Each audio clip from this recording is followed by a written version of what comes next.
Ito guys, ito po yung inihaw na ginawa ko kanina. Yung tilapia. Tilapia guys. Tapos yung tira namin na panang manok kagabi.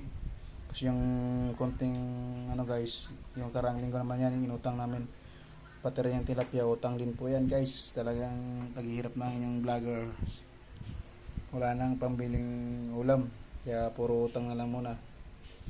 Kaya guys, nakakatakam po ang aking preparing foods.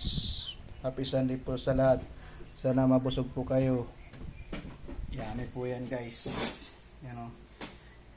Nakakatakam po yung taba ng baboy o. Yan guys, sana mabusog po kayo niyan sa aming yung sasawa natin. Kamatis, sibuyas, sili, kalamansi. Yummy po yan guys. Ooh, yummy.